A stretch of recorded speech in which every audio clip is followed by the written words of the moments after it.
له پاکستان څخه د تازه راستانه شوو افغان کډوالو لپاره د تورخم په عمري پنډغالي کې د روژه ماتي او پیشنمي بندوبست شوی دی. امنیتي ځواکونو او ولسي خلکو په ګډه د هغه کډوالو خدمت ته رادانګلي چې د روژې په رارسېدو سره کډه بار خپل وطن ته راستانه شوي.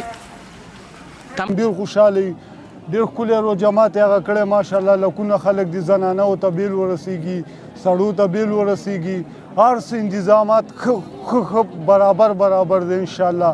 الله دې دې آباد. راستانه شوي افغان کډوال وایي خوښ دي چې په خپل کور کې پالنه شوي او هر ډول ستونزو ته یې رسېدنه کیږي. ډېر خوشحاله یم د امارت اسلامي نه، ډېر خوشحاله یم. دونه زما تمه نه وه چې د امارت اسلامي به موږ له دونه خدمت وکړي. دونه ته خوشحاله یم چې د حد نه سوا د دې خلکو نه د شپې مو خدمت کوي، د ورځې مو له خدمت کوي. نارې چربان کې مو وایي چې پاڅېږئ او دا رزق م دوړئ، هر خیمې په خیمې ورځي، دغه په دغه ګرځي، اوبه کمي، هر څه دله رارسوي. د دې نه موږ ډېر زیات خوشحاله یو او د چې الله دې ټول عمر آباد لري.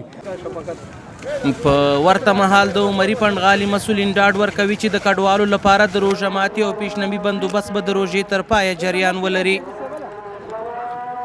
الحمدلله څومره راستنېدونکي مهاجرین چې دي هغه د هغې ټولو دپاره هر رقم ته خدمتونه چې دي هغه دلته په عمري کمپ کې مهیا دي. تاسو به اوس فلحال وینئ چې یو لوی دسترخوان غوړېدلی دی. دغه دسترخوان یا دې ته ورته بهر چې کوم ماشومان دي، زنانه دي، په زرګونو زنانه او ماشومان نن خپل وطن ته راوړېدلي دي. دې ټولو ته د خوراک او د څښاک ترتیب، د روژه ماتي ترتیب برابر شوی دی او دا به انشاءالله چې ته د روژې تر اخره پورې دغسې دوام لري. د معلوماتو له مخې د روژې په اوله ورځ شاوخوا 200 کورنۍ د تورخم له لارې هېواد ته راستنې شوې دي.